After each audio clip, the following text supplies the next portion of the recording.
Congresso de Mulheres Nacional. Naquela época eu estava na quadrangular e esse congresso era em Itajaí. Eu era presidente das mulheres. E a minha filha, aquela que louvou, ela tinha uns 9 anos. Nós fomos ao congresso. E nesses congressos de mulheres, nacional, regional, a gente tem uma tarde livre para a gente passear, conhecer a cidade. E eu nasci no interior de Navegantes, então eu conheci Itajaí mais do que ninguém. E eu fui com uma irmã da igreja. Chegamos lá, aí foi anunciado: olha, essa tarde vocês estão livres para vocês conhecer a cidade, passear. Aí eu pensei, eu não sei o que é uma tarde livre. Então essa tarde eu vou descansar. Eu me lembro que nós entramos no quarto e eu disse para minha amiga, né? Se você quer conhecer Itajaí, vai com elas. Nós tínhamos trocado um ônibus, porque eu vou fazer aquilo que eu não sei o que é depois que eu casei. E ela queria ir, mas acabou ficando comigo, ela era muito tímida. E pela primeira vez, depois de muitos anos, eu tive uma tarde para descansar. E daquele dia, começou uma nova etapa na minha vida, que eu não vivia, porque eu era uma escrava do trabalho. E eu sei que nos dias de hoje, na igreja e fora da igreja, tem muitas pessoas que só pensam em trabalhar. Não tem tempo para a família, não tem tempo para vir na igreja, não tem tempo para as coisas do Senhor, não tem tempo para cuidar de si, não tem tempo para orar. Eu quero dizer para você que se você esperar ter um tempo, você nunca vai ter. Você tem que tirar o tempo. Tirar o tempo para Deus, tirar o tempo para a tua família, tirar o tempo para você. Mas o tempo mais precioso que a gente tira é o tempo diário na presença de Deus. E é o tempo de oração que vai mudar toda a nossa história. Porque não é o ser humano que muda a nossa história, é Deus. Depois que nós aceitamos Jesus há 31 anos atrás, a nossa vida foi toda mudada. Tanto é que hoje nós moramos em Curitiba, no bairro do Uberaba. Quem conhece a Avenida das Torres, nós moramos perto do mínimo preço na Avenida das Torres. Mas se nós não tivéssemos aceitado Jesus, não tivéssemos buscado o Senhor, nós estaríamos morando no Jardim Rio, na casa 243. Mas quando nós aceitamos Jesus, nós levamos Ele a sério, Ele muda a nossa história. Agora, se nós aceitar Jesus e nós temos uma religião, não muda nada. Mas quando nós começamos a tirar o tempo para orar, e Jesus queria mostrar aqui para os discípulos que eles nunca deveriam parar de orar, nunca deveriam desanimar. Porque você sabe que tudo que no começo é bom, né? Tudo no começo é animado, tudo que a gente faz no começo é bom. Em todas as áreas. Mas depois aquilo se torna uma rotina, né? E às vezes a gente fica desanimado, não está com vontade, não quer. Mas a oração, ela é essencial na vida de um cristão. Na vida de uma pessoa que quer ser vaso nas mãos do Espírito Santo. Porque o ser vaso na mão do Espírito Santo tem tudo a ver com a oração. Como é que Deus vai usar uma pessoa para louvar? Como é que Deus vai usar uma pessoa, vai dar uma mensagem para essa pessoa? Como é que Deus vai usar o vaso dos dons espirituais se a pessoa não ora? Você sabe que para ter dinheiro na tua conta, você tem que ter dinheiro para depositar lá, né? Se você não tiver dinheiro, o cartão vai funcionar? Então a oração é uma coisa principal numa igreja. A oração é uma coisa principal numa família. A oração é uma coisa individual na vida de cada um. Eu não posso me pendurar coração dele. E ele não pode se pendurar na minha oração. Eu tenho que ter a minha intimidade com Deus. Eu tenho que abrir o coração para Deus. Eu tenho que falar para Deus tudo o que eu estou sentindo. E que nós não podemos falar com o ser humano. O ser humano não vai nos compreender. Mas que Deus maravilhoso que nos ouve. Não precisa marcar hora, não precisa marcar dia, não precisa marcar lugar. Em qualquer momento que tu está em sintonia com o Pai, você abre a tua boca e você pode falar com Deus. E Deus está te ouvindo. E se é preciso na hora do Senhor responder, Ele vai responder. Tenho muitas experiências de oração. Muitas experiências de oração. Mas porque eu orei. Se você não orar, você não vai ter experiência com Deus. O teu crescimento espiritual depende da tua vida em oração. Tu não precisa estar falando para ninguém com o tempo que você gasta com Deus. Você não precisa muitas vezes dizer para alguém: eu vou orar. Basta tu entrar no teu quarto, numa sala, dentro do banheiro, porque eu já morei em um lugar que eu não tinha onde orar. Eu levantava mais cedo e eu ia para o único banheiro que tinha na casa, a orar de joelho no banheiro, até que alguém batesse na porta, principalmente quando eles estavam tudo lá em casa. E isso era lá em Curitiba, porque aqui a nossa casa era grande. Mas sabe, quando nós fomos fazer a obra, nós descemos. Nós tínhamos um terreno, uma propriedade muito bonita, impecável. Tudo prontinho para ele se aposentar. Como ele dizia a vida inteira, quando eu me aposentar, eu vou pegar uma cadeira, eu vou sentar na frente da minha casa, eu vou ficar sentada lá. Mas o homem pode fazer os planos para a vida dele, mas é o Senhor.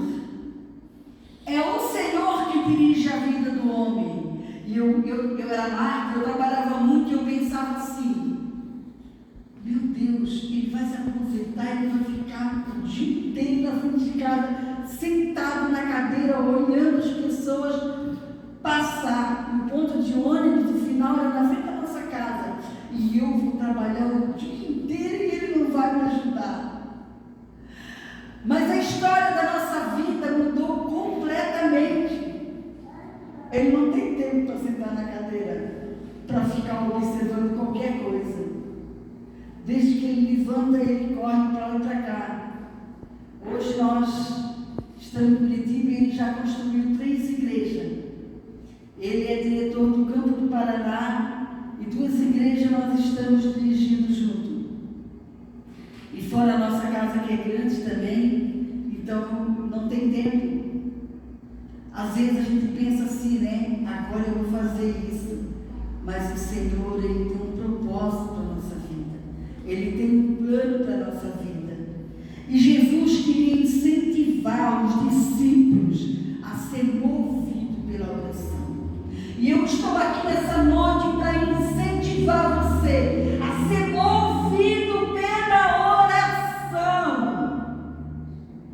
A oração faz toda a diferença na vida espiritual, no ministério, no casamento, no financeiro, na vida em parentagem, na vida em família, na vida em vizinhança, na vida em todo lugar. Porque você sabe que nós estamos no meio de uma guerra, né? Por que nós estamos no meio de uma guerra? O povo de Deus está no meio do povo do inimigo. E você às vezes não sabe quem é inimigo.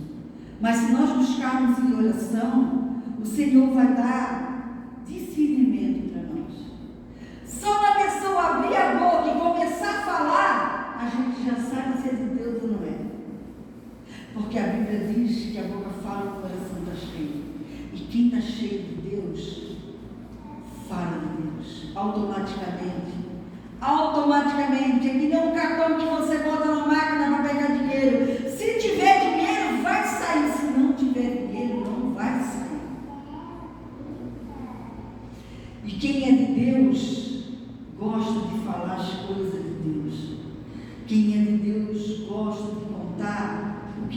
faz, né? Aí Jesus queria mostrar para eles e começou a falar de uma parábola. Ele queria mostrar para os discípulos que eles tivessem fé e orassem. Eu quero mostrar para você nessa noite, seja lá a situação, seja lá o problema que você estiver passando. Eu me lembro que quando meu esposo trabalhava aqui em Joinville, de vez em quando ele chegava no patrão, né? Para querer um aumento. Volte e meia. Primeiro ele era um operário normal, depois ele aprendeu lá e tornou um ferramenteiro. Um torneiro ferramenteiro. Então, de vez em quando, ele dizia, chegava em casa, chegava na porta e dizia assim para mim: eu ganhei aumento, todo feliz. Naquele tempo, né, era tempo de miséria, porque a pessoa que não tem Jesus, ela vive miséria em todas as áreas. Mas a pessoa que tem Jesus, ela pode começar na miséria, mas ela não fica na miséria. E nenhuma área da vida da pessoa, a pessoa que recebe Jesus, que entrega a sua vida para Jesus, que ela começa a ouvir. Nós temos que ouvir a palavra de Deus. Nós temos que ingerir a palavra de Deus. Ela tem que entrar no nosso coração. Por isso que o salmista disse: guarda a tua palavra no meu coração. É no meu. Tem gente que tem a palavra na boca, mas não tem no coração. Para não pecar contra ti. O que é não pecar contra ti? É falar o que desagrada a Deus. Quando nós falamos o que desagradando a Deus, nós estamos pecando. E quando nós fizemos também o que desagrada, o que é contra a palavra de Deus, nós estamos também desagradando a Deus. Ele disse: olha, em uma cidade havia um juiz. Você sabe que juiz, ele pode dar a sentença, né? Ele pode dar a causa ganhada para uma pessoa e perdida para outra. E também ele pode dar empate. Mas quando ele dá empate, aí tem aquele pessoal, que eu esqueci o nome agora, que meu marido deve saber. É eles que decidem. Nós tivemos um caso em Curitiba, que nós lutamos 5 anos na justiça, e a juíza não teve como dar causa ganha para nós nem para o nosso adversário. Aí ela deu empate. Eu não dou a perca para vocês nem a perca. E aí alguém tinha que decidir. Como é que é, pastora, aí que decide? Também esqueci. Aí existem pessoas que vai dar a sentença. E a sentença que essas pessoas dão é o que fica. E esse juiz morava nessa cidade. Imagina uma viúva naquele tempo. Se tivesse uma causa para resolver, não era a viúva que ia resolver, era o marido, se ela não fosse viúva, ela fosse casada. Era o marido que ia atrás, era o marido que ia resolver, mas ela não tinha marido. Era uma mulher que ela não tinha quem desse cobertura, lutasse por ela, resolvesse o problema. E ela foi resolver. E era para resolver aquele problema, era só através de um juiz. E Jesus começou a falar dessa viúva e desse juiz. Esse juiz era um homem que não temia Deus. E uma pessoa que não teme a Deus é uma pessoa, ela faz com ele o que quer. Quem não teme a Deus faz tudo errado. Quem não teme a Deus tem uma vida de pecado. Porque o temor a Deus é o princípio da sabedoria. Temor a Deus quer dizer, eu sei quem Deus é e eu tenho medo de Deus. Eu sei que se eu fazer errado, errado, se eu fazer contra o que ele quer, eu vou ter consequência. Ou hoje, ou amanhã, ou amanhã, ou amanhã, ou amanhã, as consequências de Deus para a minha vida vai vir. Ele não temia Deus, ele fazia da maneira que ele queria. E também ele não respeitava as pessoas. O que é respeitar as pessoas? Quem é que pode dizer para mim o que é respeitar as pessoas? Você sabia que o respeitar o outro, ele impede todas as coisas ruins? Respeitar um ao outro impede discussão, impede briga, impede discórdia. O respeitar um ao outro é se colocar no seu lugar e honrar outra pessoa. Não machucar, não ofender, não destratar, não humilhar, não pisar na outra pessoa. Ele não respeitava as pessoas também, então ele não estava nem aí para a viúva e com o problema da viúva. E você sabe que nos dias de hoje as pessoas não estão nem aí com os nossos problemas. Cada um já tem problemas que chega para se preocupar com os problemas dos outros. Mas que coisa maravilhosa foi Jesus ter deixado a palavra e deixando o segundo mandamento. Se eu amo o meu próximo, eu respeito o meu próximo. Se eu amo o meu próximo, eu me interesso pelo meu próximo. Se eu amo o meu próximo, eu ajudo, eu estendo a mão para o meu próximo.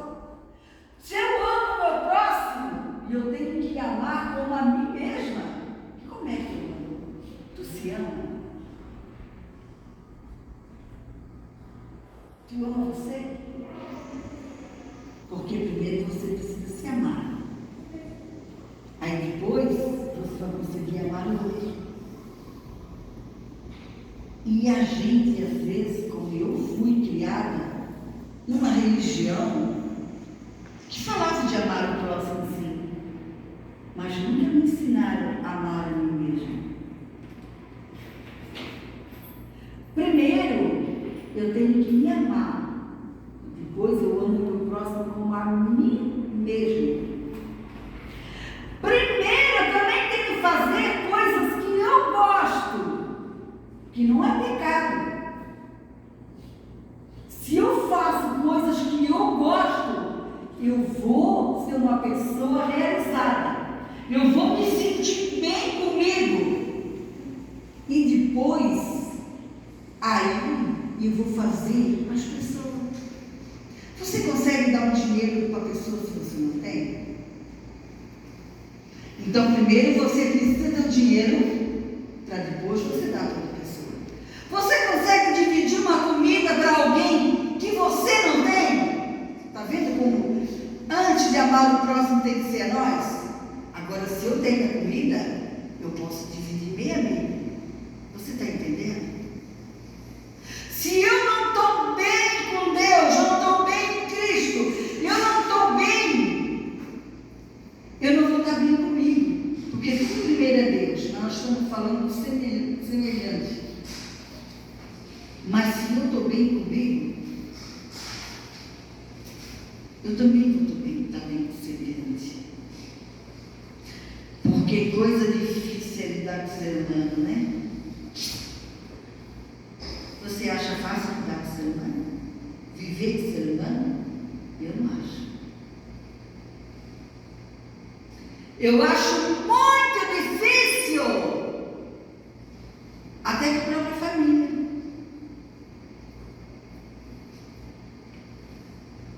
Porque você conviver com as pessoas, você tem que respeitar muito para dar certo. Porque se não houver o respeito, você não vai viver com ninguém. Com ninguém. A coisa mais difícil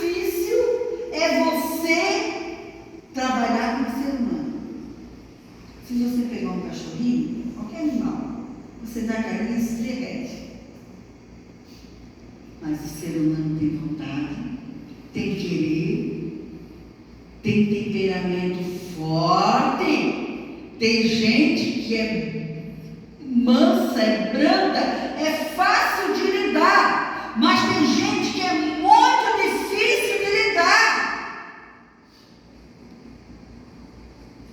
Pensa agora, você, uma pessoa difícil de lidar que você conhece, que você sabe o que fez. Pensa agora numa pessoa fácil de lidar. Você quer ver uma pessoa difícil de lidar? Para quem é líder de grupo, líder de igreja, líder de trabalho, líder de empresa, líder de qualquer coisa, é a pessoa que não obedece. É a pessoa que não obedece, que a gente chega e diz assim: olha, eu quero que você arrume essa toalha, mas você faz assim, ó. Ela tem que estar certinha no comprimento aqui, no comprimento aqui. A pessoa não foi criada assim, vai ficar olhando. Eu vou ensinar como se faz para arrumar a toalha. Mede com teus dedos aqui. Vai no outro lado, mede com teus dedos aqui. Você vem aqui na frente e você vai medir o comprimento. Faz assim, faz assim, faz assim.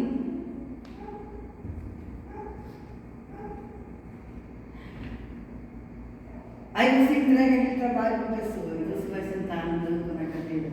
Aí lá no banco você vai ver a toalha toda torta. Você ensinou como teria que ser e como medir. Por quê? Coisa feia ir numa casa, os quadros pendurados tudo torto, né? E não é torto às vezes assim, na medida, não, é torto assim, ó. Assim, ó, assim. As toalhas colocadas na mesa, tudo de ponta. Eu entrei aquele dia aqui, eu sou muito observadora, no passado não era. Mas quando a gente está na luz, Jesus ensina a gente muita coisa. Então eu sou muito observadora hoje. E eu observei a organização e a limpeza desse lugar. Porque a vida da gente é conforme o ambiente que a gente vive. Se você entrar numa casa que desde o portão está tudo sujo, desorganizado, a vida da pessoa é exatamente aquilo que ela faz. Exatamente. Agora você entrou numa casa, o mais simples. Olha, ou um carro, ou uma bicicleta, qualquer coisa, até um vaso que tem uma folhagem. A limpeza e a organização que faz o ambiente ficar bonito. Não é o dinheiro, não é o chique. Você pode ter uma casa com muitos móveis chique, mas se tiver bagunçada e suja, ela não vai ter beleza. Assim é a nossa vida. Nós podemos não ser bem de vida financeiramente. Podemos não ter variedade de roupa para vir na igreja, variedade de calçado, mas aquilo que você veste, você é caprichoso em você. Tuas unhas são limpinhas, o cabelo penteadinho, tua roupa é limpinha mesmo que seja simples. Eu mostro em mim o que eu sou. Você mostra em você o que você é. Você não precisa dizer para ninguém: eu gosto disso, disso, disso. A pessoa vai entrar na tua casa, vai saber como você é. A pessoa vai entrar na nossa igreja, na nossa casa, e vai saber como nós somos. E aquela viúva sabia que tinha um caso para resolver e sabia que só podia um juiz resolver. E quantos casos na vida inteira nossa nós vamos ter para resolver? Que já tivemos, estamos tendo e ainda vamos ter. E que homem nenhum vai poder resolver. Só Deus Pai, Deus Filho e Deus Espírito Santo.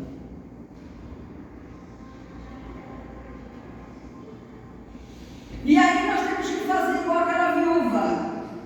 Ela foi uma mulher persistente, uma mulher perseverante. Ela não desistiu daquilo que ela queria, precisava, desejava, almejava. Como você é?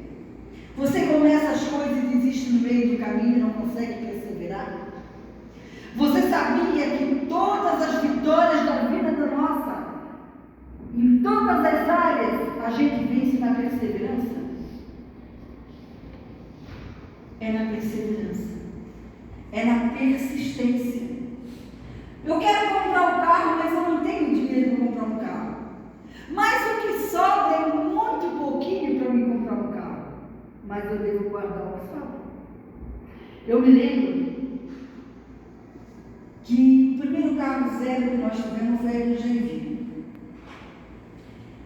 E a gente trocava os carros na medida que dava, né? A gente não tinha muitas condições, mas em Jesus a gente aprende a dizimar e ofertar, né? Isso aí é um ensinamento muito bom para a gente. Eu tenho tanto testemunho na área financeira, mas no carro foi assim. Nós estávamos construindo a casa grande, né, no Jardim Nenhum, que hoje nós temos. Nós já dizimávamos, ofertávamos, já estávamos 6 anos no Senhor, eu acho. E aí eu queria uma lavanderia, que a minha casa não tinha uma lavanderia no corpo dela. Eu queria fora, com mais uma cozinha, mais uma varanda. E desde que eu aceitei Jesus, eu aprendi a ser uma mulher de oração. Pastor, nenhum precisou dizer, olha, para a gente vencer, a gente tem que mudar. Eu aprendi no grupo de mulheres, quietinha, sentadinha, e eu ia para casa e praticava, porque o que a gente aprende na igreja, a gente não vai praticar fora daquela porta ali. E a vida vitoriosa é a prática fora daquela porta ali, ó. Aqui é muito fácil servir a Deus. Aqui todo mundo é bonzinho. Não é verdade? Mas fora daquela porta ali, ó, é que cada um mostra o seu temperamento. E aí, um dia o Espírito estava olhando, o Espírito Santo disse assim: a lavanderia vai ficar, o carro vai levar e vai trazer. Muitos dias. Eu disse, Senhor, eu já coloquei na cabeça do meu marido para fazer a lavanderia. Então, eu vou falar para ele, mas tu vai ter que trabalhar nele. Eu conheço ele, ele já está. Eu já tinha feito a planta da lavanderia, já tinha feito desenho e tudo. Aí eu disse para ele. E aí eu disse para ele assim, nós não tínhamos pensado em vir para cá, trocar de carro. Nós já tínhamos trocado, fazia pouco tempo. Mas não era zero. Aí eu disse para ele, nós não conversamos sobre isso, mas Deus coloca no meu coração um carro zero. Aí fizemos uma reunião de família, vamos orar no carro zero. Foram 2 anos. 2 anos. Quanto tempo eu disse? 2 anos. Sem desistir. De orar, de guardar o dinheiro, de dizimar, de ofertar, de trabalhar na obra. Aí a minha menina disse assim, vamos comprar um carro de 4 portas.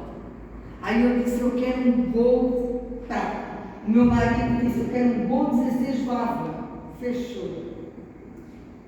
2 anos orando. Naquela época sobrava 100 cruzeiros, cruzado, não sei qual era a moeda que era. Era muito mínimo, mas colocava no banco. Nesses 2 anos, a minha sogra vendeu um terreno de herança, deu uma parte para nós. Nesses 2 anos, ele se aposentou, ganhou uma indenização de 3 anos. Nesses 2 anos, nós vendemos as ações do telefone. Nesses 2 anos, fechou o dinheiro do gato zero, tanto nosso. 2 anos. E Deus respondeu a oração Espírito Santo. Então a oração, ela tem que ser persistente. E você vai viver normalmente, você vai orar a Deus e você vai viver, vai dar os teus passos com as pernas conforme as tuas condições. Mas Ele também faz coisa de repente. Quando a gente é fiel a Ele, quando a gente tem compromisso com Ele, quando a gente é responsável, quando a gente tem vida de oração. Em 97, eu não sei se eles casaram em 98 ou 97, nós precisávamos fazer um casamento. O pastor Alexandre e a pastora Janaína. Nós não tínhamos dinheiro para fazer a festa. O meu marido nunca gostou de fazer serão, ele fugia de serão. E a firma também não tinha serão naquela fase. De repente, abre as portas do serão para ele. E ele disse: eu vou fazer serão, vou fazer o casamento deles. Deus abriu as portas do serão para nós conseguirmos o dinheiro exato para fazer a festa de casamento. Fizemos a festa de casamento, Deus fechou a porta do serão. Que Deus fiel, né? Como vale a pena orar? Orar é falar com Deus. Orar é colocar as nossas necessidades. Mas nós orávamos. Tudo nós orávamos. E Jesus, Ele queria também mostrar para os discípulos que eles deviam orar sempre. E desde que eu aceitei Jesus, eu abri um espaço no meu dia, que eu levantava cedo, enchia minha barriga, comia quase um pão misturado de fubá. Eu abri um espaço na minha vida cotidiana para a oração e para o jejum. O dia que eu fui batizado no Espírito Santo, Jesus me libertou da gula. Eu levantava de noite para comer o pão para fumar. Jesus me libertou.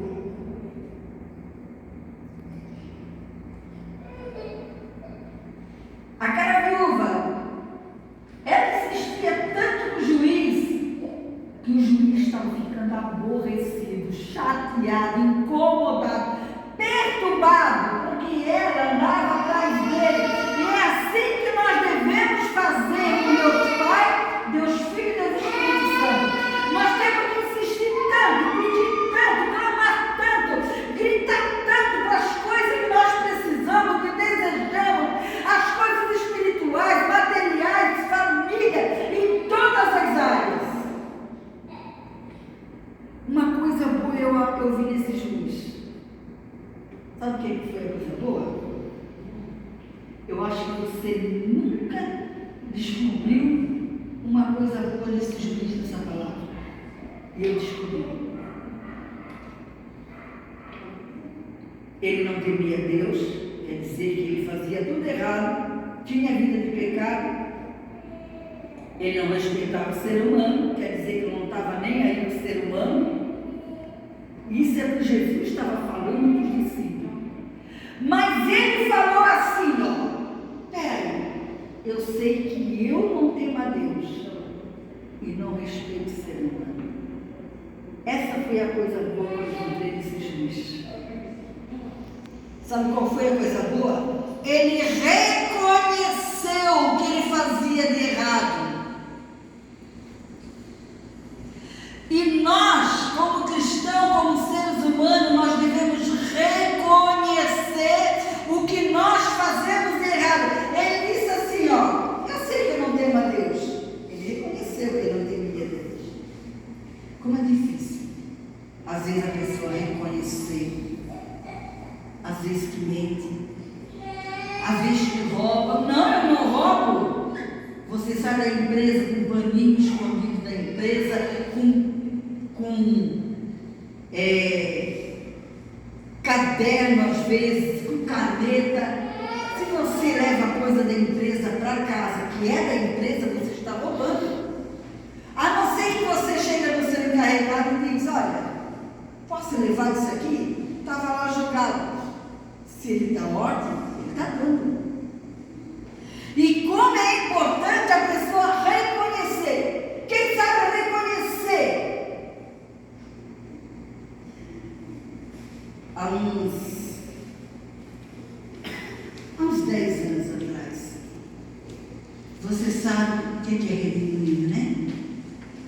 Eu estava na sacada onde nós morávamos, de repente veio um vento bobo, assim, aquele vento bobo que não tem, e ele se formou um redemoinho assim na rua onde eu morava, e como o redemoinho, ele foi tão rápido, tão forte, eu pensei, vou ficar aqui para observar.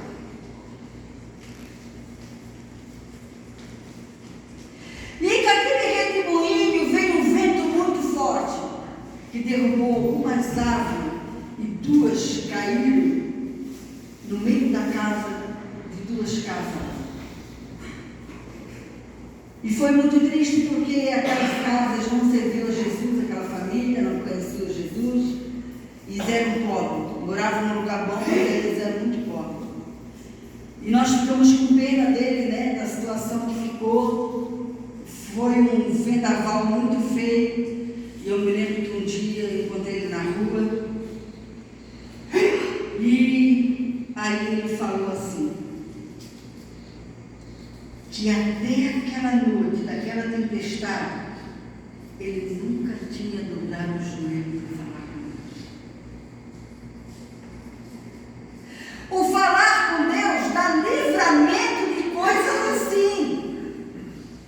O falar com Deus, que é a oração, nos dá livramento de doença e de enfermidade, de separação do casamento, de levar um acidente, um tiro perdido. O falar com Deus nos traz livramento, nos traz proteção de Deus, nos traz segurança. Aí aquele juiz reconheceu, e nós devemos reconhecer aonde estamos errando, aonde estamos errados. Reconhecer e dizer para Deus, Deus, eu sou assim, mas eu não quero ser assim, me liberta. Deus, transforma o meu ser nessa área, me faz melhor do que eu sou, Senhor. Ele reconheceu que não temia Deus e não respeitava ninguém. E é tão difícil ver uma pessoa que reconhece, até mesmo que errou, e pedir perdão porque errou. Porque fez alguma coisa que não devia, falou alguma coisa que não devia.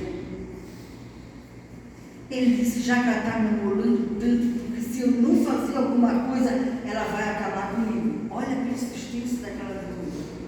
E como nós temos que ser persistentes nas coisas de Deus, em oração.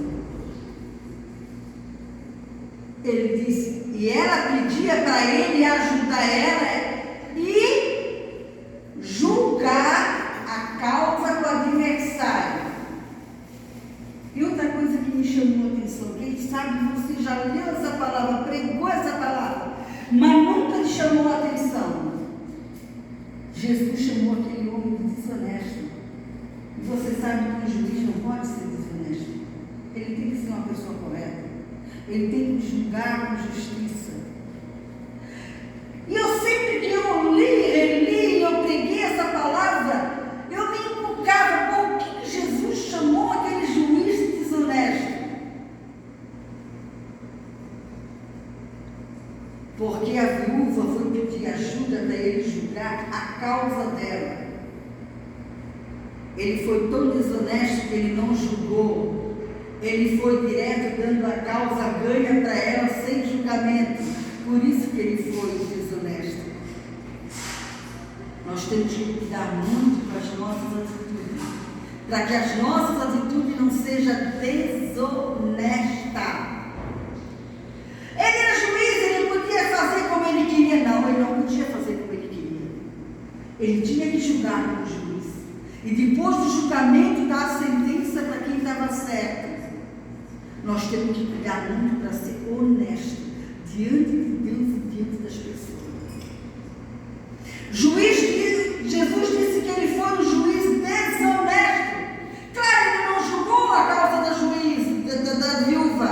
Ele deu a causa ganha para ela para se ver dela. Aí Jesus disse assim, presta atenção que aquele juiz disse, eu vou dar a causa ganha para ela para ver se ela me deixa em paz. Não me perturbe mais. O Senhor não abençoa quem não é honesto. Correto, certo, bom pagador, empresta, devolve o que empresta, cumpre o que promete. Se você não consegue prometer algo, cumprir algo que prometeu, não prometa nem para Deus nem para ninguém. Nem para Deus nem para ninguém. Porque quando a gente não cumpre a palavra da gente, a gente também está sendo desonesto com Deus e com as pessoas. Para onde a gente prometeu.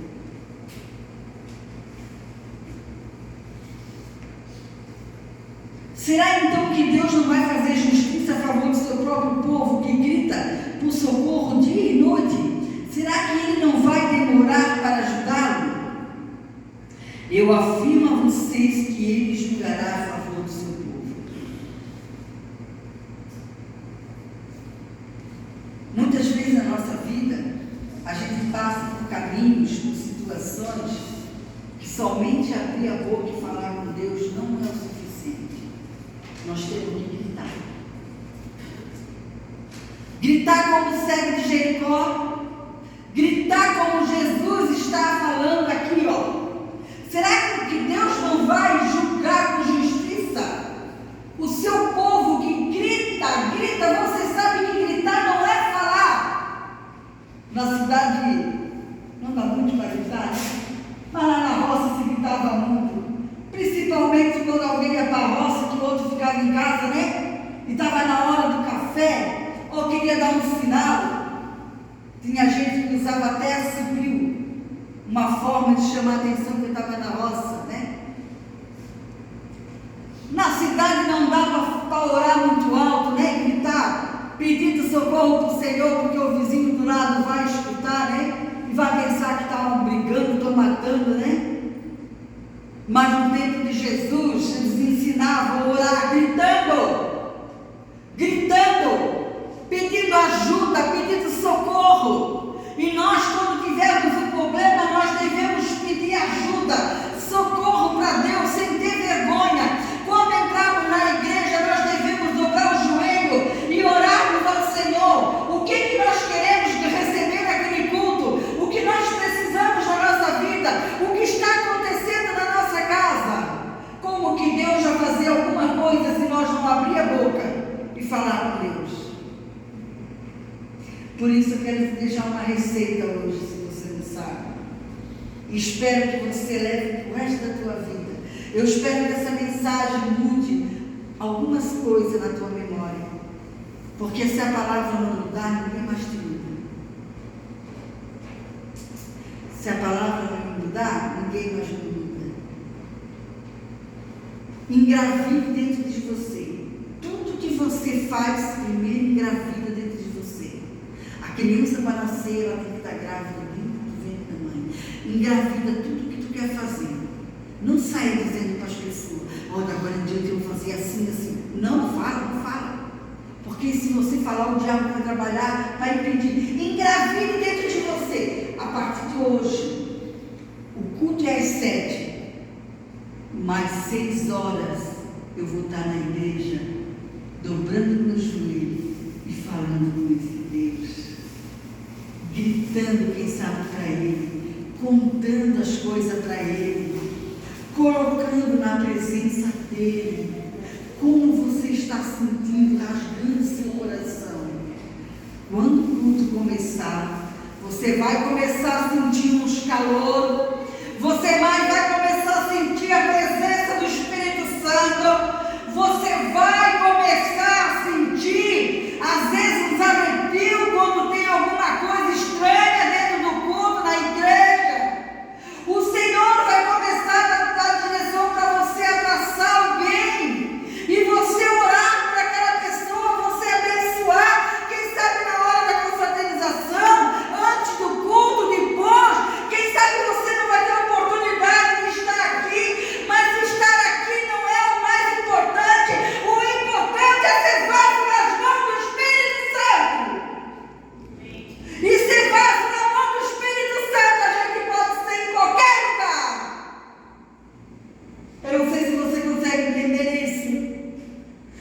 coisas de Deus são espiritual, não é carnal.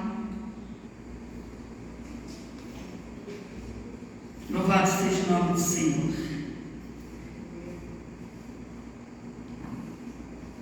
Eu quero deixar nessa noite como marca, né? Uma marca registrada. Quem sabe na palavra, a marca registrada para você vai ser o juiz iníquo com a viúva. E também o pastor Alexandre, qual é a marca que você vai ficar de mim nessa noite? Qual é a marca? A marca do carro zero? Que eu orei 2 anos com a família?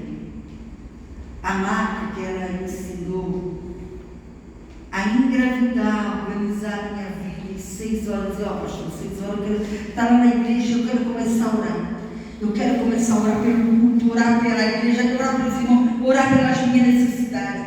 E não diminui. Vai esticando, vai esticando, vai esticando.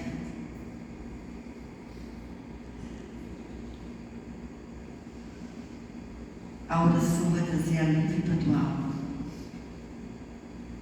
A oração vai tirar um fardo que muitas vezes está pesado em teus ombros, como se botaram um saco de pedra sobre você. A oração vai tirar injustiça na tua vida. A oração vai operar no teu casamento, na tua vida financeira. Pastor Alexandre.